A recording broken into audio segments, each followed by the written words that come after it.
جو ساتھی سنتوں سے فارغ ہو چکے ہیں وہ اگلی صف کو مکمل کر دیں۔ الحمد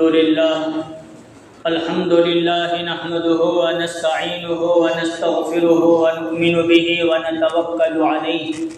ونعوذ باللہ من شرور انفسنا ومن سیئات اعمالنا من يهد الله فلا مضل له ومن يضلله فلا هادي له ونشهد ان لا اله الا الله وحده لا شريك له ونشهد ان سيدنا ومولانا محمدا عبده ورسوله صلى الله عليه وعلى آله وأصحابه وبارك وسلم تسليما كثيرا أما بعد فأعوذ بالله من الشيطان الرجيم بسم الله الرحمن الرحيم والفجر وليال عشر والشفع والوتر والليل إذا يسر وقال النبي صلى الله عليه وسلم لا يؤمن أحدكم حتى أكون هواه تبعا لما جئت به أو كما قال عليه الصلاة والسلام صدق الله العظيم وصدق رسوله النبي الكريم رب اشرح لي صدري ويسر لي أمري واحلل عقدة من لساني يفقهوا قولي۔ ایک مرتبہ نبی اکرم صلی اللہ علیہ وسلم پر درود شریف پڑھ لیجیے۔ اللہم صلی علی محمد وعلی آل محمد کما صلیت علی ابراہیم وعلی آل ابراہیم انک حمید مجید۔ اللہم بارک علی محمد وعلی آل محمد کما بارکت علی ابراہیم وعلی آل ابراہیم انک حمید مجید۔ محترم بزرگوں اور عزیز دوستوں، اللہ تبارک و تعالیٰ کا احسان، اللہ کا فضل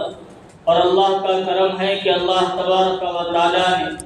ہم تمام کو نماز جمعہ کے لیے اپنے گھر مسجد جلسجل آنے کی توفیق نصیب فرمائے۔ اور اللہ تعالیٰ کا مزید احسان یہ ہے کہ اللہ تعالیٰ نے یہ مبارک قیمتی ایام جو حج کے ہیں، قربانی کے ہیں، وہ تمام ہمیں نصیب فرمائے۔ اللہ تو دے رہا ہے، لینے والے کو اپنی جھولی، اپنا دل، اپنا ارادہ، اپنی نیت مضبوط کرنے کی ضرورت ہے۔ کون سا مہینہ شروع ہے یہ؟ جی تو تاریخ کیا ہے؟ ایک یا دو تاریخ۔ ذی الحجہ کا مہینہ شروع ہو چکا ہے، جس کی آج 2 تاریخ ہے، یعنی بقرعید بہت قریب ہے۔ اور یہ مہینہ حضرت ابراہیم علیہ نبینا علیہ الصلاۃ والسلام اور ان کے خاندان کی قربانی کو یاد کرنے اور اللہ نے نبی اکرم صلی اللہ علیہ وسلم کے ذریعے ان کی جو سنتوں کو زندہ اور برقرار رکھا ہے اس پر عمل کرنے کا وقت ہے۔ حج کے لیے حجاج اکرام تشریف لے جا چکے ہیں اور وہاں حاجی جو افعال جو ارکان ہیں حج کے وہ ادا کریں گے۔ اور ہمارے لیے بھی اللہ تبارک و تعالیٰ نے ان خاص دنوں کے اندر قربانی والا ایک عظیم عمل ہم تمام کو اپنے مقام پر رہتے ہوئے ادا کر کے حضرت ابراہیم علیہ السلام کی سنت کو زندہ کرنے کے اللہ تعالیٰ نے ہم تمام کو توفیق نصیب فرمائی۔ بزرگوں، دوستوں اور عزیزوں، یہ جو ذی الحجہ کا مہینہ ہے، خاص طور پر اس کے شروع کے دن یہ اللہ تبارک و تعالیٰ کے نزدیک بڑے قیمتی اور بڑے بابرکت ہیں۔ اسی لیے انہی دنوں کے اور اس دن کے خاص دن کے نام سے اللہ نے قرآن مجید میں ایک سورت نازل فرمائی، سورۃ الفجر۔ اور فجر کے معنی ہوتے ہیں صبح صادق، طلوع آفتاب، صبح کا وقت، فجر کا وقت۔ اب اس کا مطلب یہ بنتا ہے کہ اللہ فرما رہے ہیں والفجر، مجھے قسم ہے صبح کی، ولیال عشر، اور 10 راتوں کی۔ تو علماء فرماتے ہیں ایک صبح کی قسم کھائی اور کتنے راتوں کی؟ 10 راتوں کی۔ اور کتنے صبح کی؟ 10 صبح، ایک صبح اور 10 راتوں میں۔ اب یہ کون سی ہیں کہ اللہ جب کسی چیز کی قسم کھاتے ہیں تو یا تو وہ اہمیت والے دن ہوتے ہیں یا اہمیت والے مقام ہوتے ہیں یا کوئی عظیم چیز کو بیان کرنے کا مقصد اللہ کا ہوتا ہے، تو اللہ تعالیٰ ان چیزوں کی قسم کھانا شروع فرماتے ہیں۔ تو مفسرین قرآن مجید کی تفسیر بیان کرنے والے علماء بیان فرماتے ہیں یہاں عام دنوں کی، عام صبح کی اور عام راتوں کی قسم نہیں، بلکہ ایک عظیم دن، عظیم صبح اور بڑی بڑی راتوں کی قسم اللہ تعالیٰ کھا رہے ہیں، اور وہ ہے 90 ذی الحجہ یعنی عرفات کی صبح، اس دن کی صبح کی قسم اللہ کھا رہے ہیں، اور ذی الحجہ کا چاند نظر آنے سے عید ہونے تک یہ جو 10 دن اور 10 راتیں آ رہی ہیں ان راتوں کی اللہ تعالیٰ قسم کھا رہے ہیں۔ جب اللہ قسم کھا رہے ہیں تو گویا یہ شروع کے چند دن جو ہیں ذی الحجہ کے شروع کے 10 دن، خاص طور پر 10، 11، 12 دن، یہ بڑی قدردانی کے دن ہیں، بڑے قیمتی دن ہیں، بڑے مبارک دن ہیں۔ ان کی قدر کرنا اور ان دنوں میں افعال ادا کرنا، جب اللہ ان چیزوں کی قسم کھا رہے ہیں کہ یہ چیزیں بڑی ہو گئی، یہ دن اور راتیں بڑی ہوئی، اور ان کو صحیح معنی میں ان دنوں کا حقوق ادا کرنا یہ ہم لوگوں کے لیے بہت ضروری چیز ہے۔ اس میں ان دنوں کی خاص قربانی حج ادا کرنا ہے۔ ہم یہاں رہ کر نہیں کر سکتے، وہاں حجاج اکرام چلے گئے، اس لیے رسول اللہ صلی اللہ علیہ وسلم نے اپنی امت کے ان افراد کو جن پر قربانی واجب ہو چکی ہے ان کو یہ تعلیم دی اپنے مقام پر رہتے ہوئے۔ اللہ نے تمہیں حج کے لیے نہیں بلایا، توفیق نہیں دی، لیکن ان دنوں کے اندر، حج کے ان خاص دنوں کے اندر حجاج اکرام جو کام کریں گے وہ تمام کو تو تم کر نہیں سکتے، لیکن ان کی مشابہت تھوڑی بہت اختیار کر لو۔ حج کا ثواب اگر پورا نہیں تو ان کی مشابہت اختیار کرنے کا ثواب تو اللہ تعالیٰ تمہیں دے۔ اب حجاج اکرام وہاں کیا کرتے ہیں؟ ان کے لیے یہ ہوتا ہے اپنے بال نہیں کاٹنا، ناخن نہیں کاٹنا، سوارنا نہیں، اچھے خاصے دکھنا نہیں، بس احرام کی چادر پہننا اور تلبیہ پڑھتے رہنا، لبیک اللہم لبیک لبیک لا شریک لک لبیک ان الحمد والنعمت لک والملک۔ یہ تمام تو نہ کرو، لیکن جن پر قربانی اب واجب ہو چکی ہے ان کے لیے ضروری ہے ذی الحجہ کا چاند نظر آنے کے بعد اپنی قربانی ہونے تک نہ ناخن تراشے، نہ چہرہ بنائے، نہ مونچھ کترائے، نہ داڑھی کاٹے، نہ کسی جگہ کے بال وغیرہ کاٹے، اس سے پہلے کرے، ان دنوں میں نہ کرے، ان دنوں کے قربانی کے مکمل ہو جانے کے بعد واپس کر لے۔ یہ گرچہ نہ سنت ہے نہ واجب ہے، نہ سنت ہے نہ واجب، لیکن حضور صلی اللہ علیہ وسلم اس چیز کو پسند کر رہے ہیں تو گویا اس کا درجہ مستحب کے درجے میں ہے، لیکن ثواب کے اعتبار سے یہ بہت بڑا ثواب ہے۔ حاجیوں کی مشابہت اختیار کرنا ہوا، جب حج اتنا بڑا عظیم عمل ہے تو حج اور حاجیوں کی مشابہت اختیار کرنے کی وجہ سے اللہ تعالیٰ ثواب اپنے مقام پر بیٹھتے ہوئے وہاں جو حجاج اکرام ادا کر رہے ہیں ان کا ثواب یہاں ہم لوگوں کو دیں گے۔ بلکہ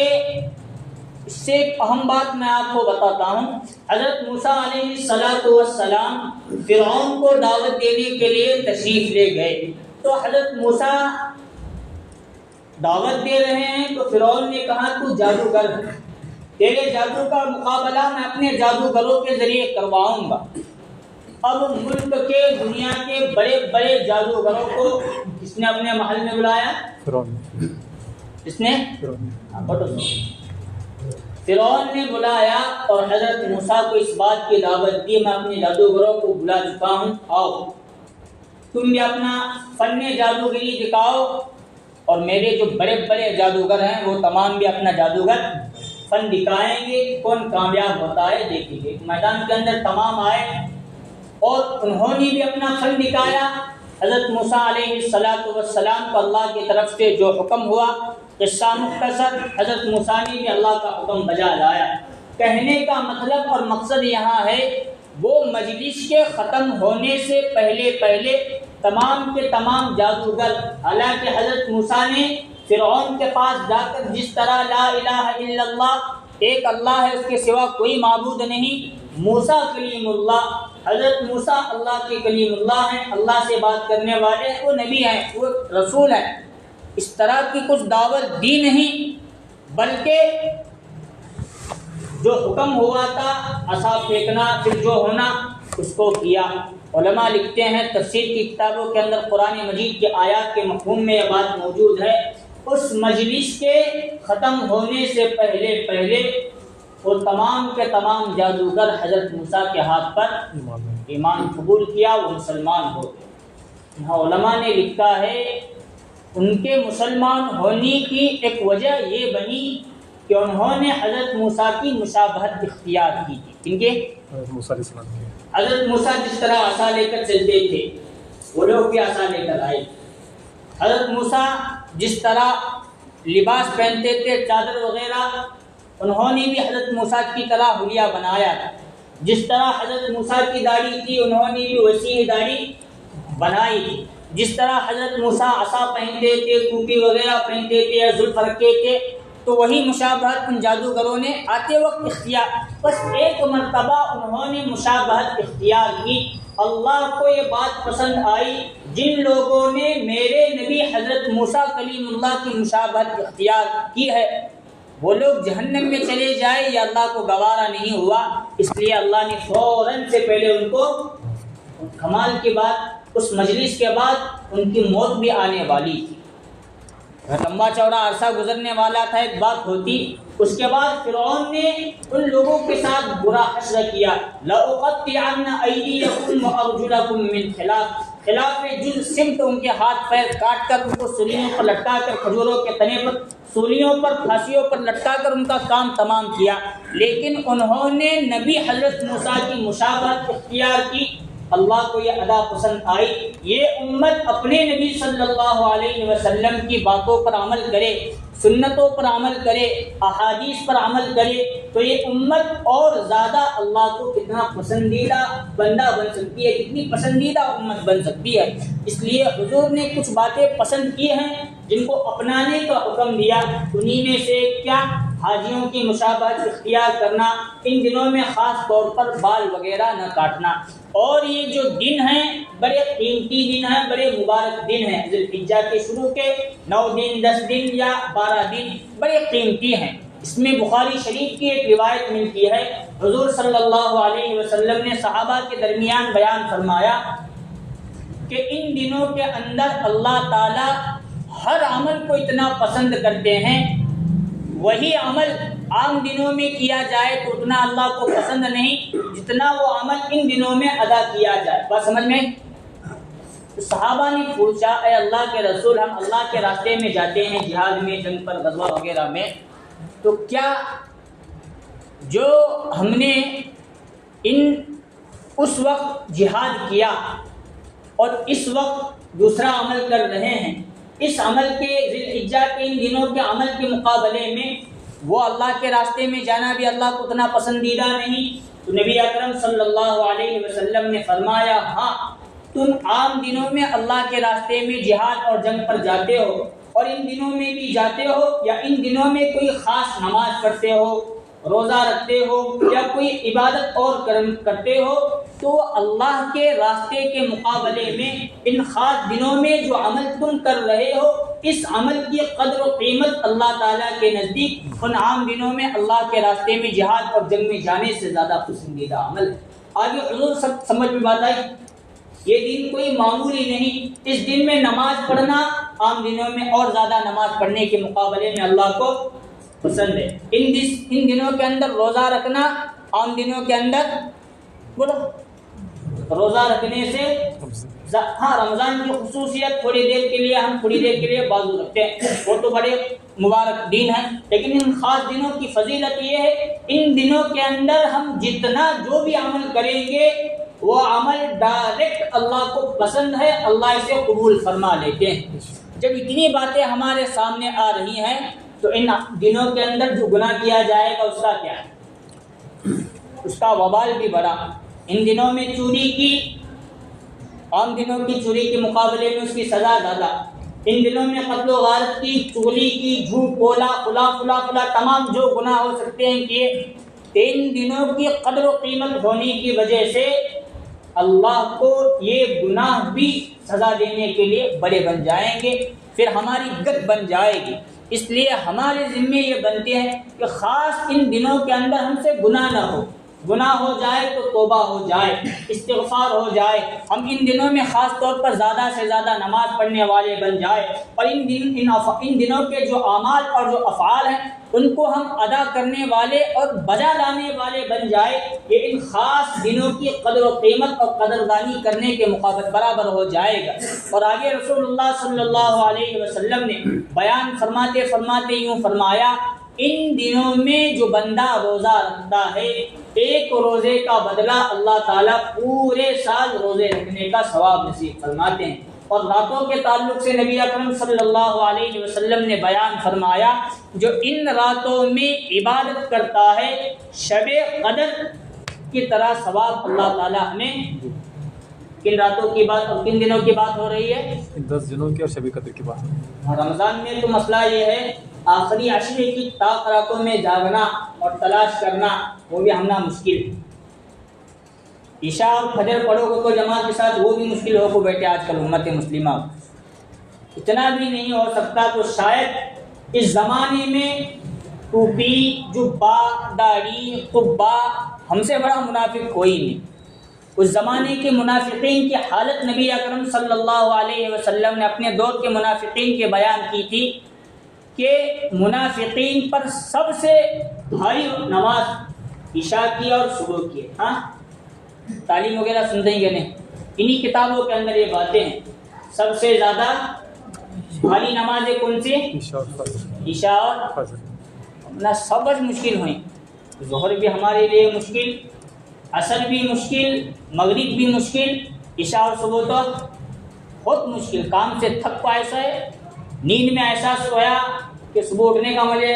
الارم کتب بھی لگایا تھا، جاگنے کے لیے میں تیار نہیں۔ اس زمانے میں شاید ہم لوگ سب سے بڑے منافقین ہیں، اور اس زمانے میں کوئی منافق کی مجال اور ہمت نہیں کہ نماز چکائے۔ سب نماز پڑھنے کے لیے مسجد نبوی صلی اللہ علیہ وسلم میں سب سے پہلے آتے، اور ہم لوگوں کی ان خاص دنوں کے اندر بھی اس طرح نمازیں چھوٹتی چلی۔ اسی لیے نبی اکرم صلی اللہ علیہ وسلم نے ہمیں فرمایا، سمجھایا کہ دن جو آ رہے ہیں معمولی دن نہیں ہے، ان کی قدر کرو۔ یہ ان خاص دنوں کے اندر دن میں اگر روزہ رکھنے کے اللہ تعالیٰ نے توفیق دی ہے تو روزہ رکھو۔ ایک روزے کا ثواب بولو پورا سال اس کا ثواب دیں گے، اور ایک رات میں جاگیں گے تو شب قدر۔ آگے حضور نے ہم جیسے لوگ آئیں گے اس کے لیے حل بھی بتا دیا۔ پوری رات اگر جاگ نہیں سکتے تو چھوڑو، حالانکہ صحابہ تو جاگتے تھے، پوری رات اگر جاگنے کی توفیق بھی نہ ہو، یہ کرو عشاء کی نماز جماعت کے ساتھ پڑھو اور صبح کی نماز۔ حدیث ہے مستقل اس طور پر، منتخب حدیث فضائل منتخب حدیث ہی کے اندر وہ حدیث ہے، دیگر کتابوں کے اندر بھی ہے۔ حضور فرماتے ہیں جس نے عشاء کی نماز با جماعت ادا کی اسے آدھی رات کا ثواب ملا، اور جس نے صبح کی نماز، بس عشاء کی نماز پڑھو، آگے پیچھے کی جو سنتیں ہیں جا کر سو جاؤ، پھر صبح کی جماعت کے ساتھ پڑھے تو پورے کا ثواب اللہ ان دن میں ادا کریں گے تو انشاءاللہ یہ جو 9، 10، 11، 12 دن ہیں، تمام دنوں اور تمام رات کا ثواب اللہ تعالیٰ ہمیں نصیب فرمائیں گے۔ اب رہا عرفہ کا دن، حج کا وقت اسی سے شروع ہوتا ہے، 9 ذی الحجہ کو عرفہ کا دن کہتے ہیں۔ یہ دن والفجر میں جو فجر کی قسم اللہ کھا رہے ہیں، اسی دن کی قسم، اسی فجر کی قسم کھا رہے ہیں، کیونکہ حج کا ایام شروع ہے اور حاجی حج کے لیے تمام احرام باندھ کر تمام افعال ارکان ادا کرنے کے لیے جا رہے ہیں، تو یہ دن ہمارے لیے بھی اپنے مقام پر رہتے ہوئے بڑا قیمتی دن ہے۔ اس دن کی فضیلت بیان کرتے نبی اکرم صلی اللہ علیہ وسلم نے فرمایا، جو 9 ذی الحجہ عرفات کے دن کا روزہ رکھے گا تو اللہ تعالیٰ ایک سال پچھلے، ایک سال اگلے تمام گناہ معاف فرمائیں گے اور 1 سال کے روزوں کا ثواب نصیب فرما۔ یہ دن بڑے قیمتی دن۔ آگے چلتے چلتے 9 ذی الحجہ کی صبح سے 13 ذی الحجہ کی عصر تک تکبیر تشریق کیا ہے؟ اللہ اکبر اللہ اکبر، بولو لا الہ الا اللہ واللہ اکبر اللہ اکبر وللہ الحمد۔ یہ ہر نماز کے بعد جہرن بلند آواز کے ساتھ پڑھنا ہر ایک کے لیے واجب ہے۔ مردوں کے لیے جماعت کے ساتھ واجب، مستورات کے لیے تنہا ہیں تو ان کے لیے بھی ہر ایک کے لیے پڑھنا واجب اور ضروری ہے۔ اور یہ بھی حضرت ابراہیم اور حضرت اسماعیل، حضرت ہاجرہ کی قربانیوں کی یاد اللہ تعالیٰ ان دنوں کے اندر ہمیں دے رہے ہیں، تاکہ ان دنوں کی قدر اور منزلت، قدر و قیمت ہمارے نزدیک ہو، اور ان خاص دنوں کے اندر ہم زیادہ سے زیادہ ان افعال کو ادا کر کے ان دنوں کی قدر کرتے ہوئے اللہ کے مقرب بندے بن جائے، اللہ کے پسندیدہ بندے بن کر اللہ کے سامنے اللہ کے یہاں اپنی مغفرت کروانے والے بن جائیں۔ اس لیے یہ دن بھی ہمیں دیے گئے اور ان دنوں کے خاص افعال اور ارکان ہیں وہ بھی دیے گئے ہیں۔ اور یہ تیاری کس لیے شروع ہے؟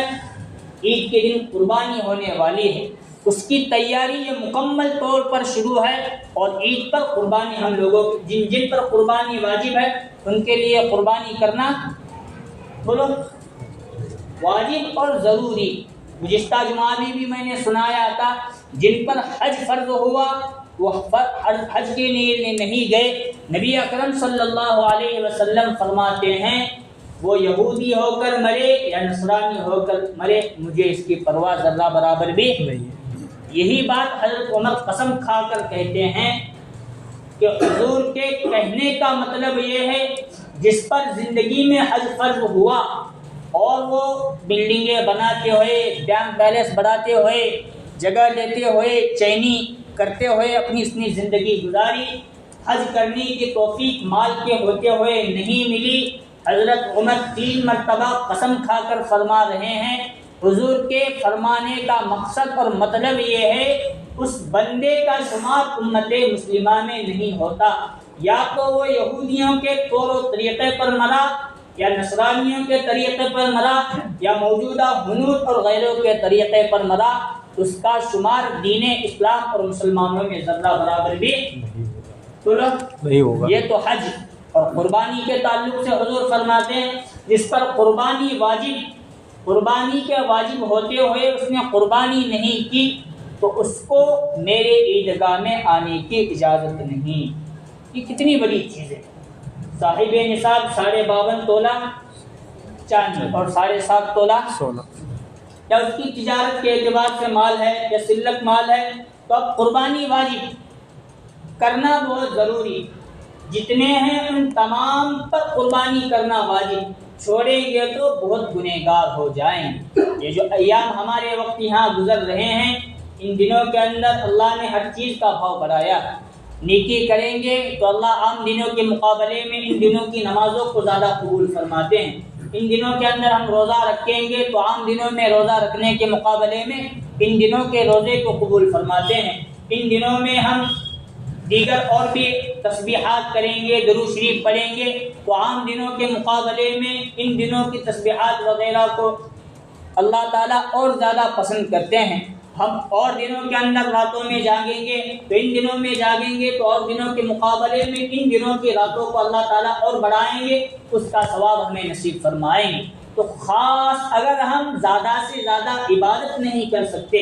زیادہ سے زیادہ نیک اعمال نہیں کر سکتے تو ہم لوگوں کو اتنا خیال رکھنا ضروری ہے ان دنوں میں ہم سے کم گناہ ہو، یا تو گناہ نہ ہو، اگر ہو بھی جائے تو کم سے کم ہو، اور اگر ہو بھی گیا تو فوراً اللہ تعالیٰ سے توبہ اور استغفار کرنا ہے۔ ان دنوں کی عبادت کا جتنا ثواب ہے ان دنوں کی گناہوں کا وبال اور عذاب بھی اللہ تعالیٰ کے یہاں بہت بڑا ہے۔ اس لیے قربانی کے ایام قریب آتے چلے جا رہے ہیں، جن لوگوں پر قربانی واجب انہوں نے ابھی تک اپنی قربانی کا انتظام نہیں کیا، بہانہ ڈھونڈ رہے ہیں، بکرا بہت مہنگا ہے، گائے میں دیکھتے بڑے جانور کے اندر ہم دیکھتے ہیں تو ملنے کے لیے تیار، یہ سب بہانے ہیں۔ کرنے والے کے لیے پہاڑ کھود کر دودھ کی نہر بھی نکالنا بڑا آسان ہے، اور نہ کرنے والے کے لیے اپنے گھر سے اٹھ کر مسجد میں نماز پڑھنے کے لیے آنا بھی بڑا مشکل ہے۔ اس لیے بہانے یہاں شریعت میں نہیں چلتے۔ ہم لوگوں کے لیے جن پر قربانی واجب، ان کے لیے قربانی کا ادا کرنا بہت ضروری۔ اللہ تعالیٰ سے دعا ہے اللہ تبارک و تعالیٰ ان دنوں کے ہم تمام کو قدر کرنے کی توفیق نصیب فرمائے، اور ان دنوں میں دن کا روزہ اور راتوں کی عبادت میں لگے رہنے کی توفیق نصیب فرمائے، اور اللہ تعالیٰ قربانی اور حج کی بھی ہم تمام کو توفیق نصیب فرمائے۔ آمین وآخر دعوانا الحمدللہ رب العالمین۔